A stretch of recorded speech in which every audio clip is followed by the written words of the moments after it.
जंगल के एक बड़े मैदान में एक चीता अचानक एक हिरन पर हमला करता है। हिरन कुछ देर तक भागता है, फिर खुद रुककर शांत स्वर में कहता है, चीते, मेरी बात सुनो। अगर तुम मुझे अभी खा लोगे तो सिर्फ एक दिन की भूख मिटेगी। मेरी एक भेड़िया मित्र है, यदि तुम चाहो तो मैं तुम्हें उसके पास ले चलता हूँ। उसे भी शिकार करोगे तो तुम्हें 2 दिनों का भोजन मिल जाएगा।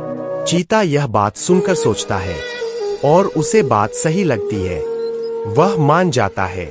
दोनों चलते हुए भेड़िया के पास पहुंचते हैं। चीता कहता है, आज मैं तुम्हें अपना शिकार बनाऊंगा। भेड़िया शांत स्वर में जवाब देती है, यदि तुम हम दोनों को मारोगे तो केवल 2 दिन का ही भोजन होगा।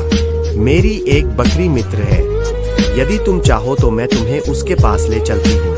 हम तीनों का शिकार करोगे तो 3 दिनों तक तुम्हें भोजन की चिंता नहीं रहेगी। चीता फिर से लालच में आ जाता है और उसकी बात मान लेता है। सब मिलकर बकरी के पास पहुंचते हैं। जैसे ही चीता उस पर हमला करने लगता है, बकरी कहती है, रुकिए, मेरा एक बंदर मित्र है, उसे भी शिकार कर लोगे तो हम चारों के साथ 4 दिनों तक तुम्हें कुछ और नहीं सोचना पड़ेगा। चीता फिर तैयार हो जाता है।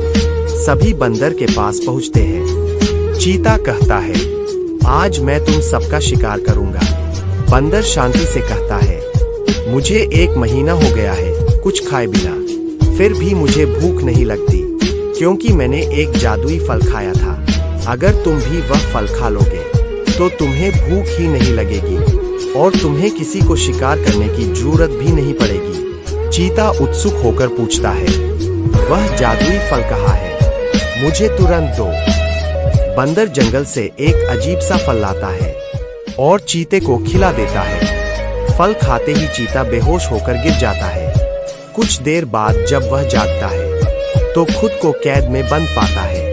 चीता घबराकर कहता है, यह तो धोखा है। बंदर शांत आवाज में कहता है, यह धोखा नहीं, यह वही सजा है जिसके तुम हकदार थे। वीडियो अच्छी लगे तो लाइक करें और चैनल को सब्सक्राइब करना मत भूलना।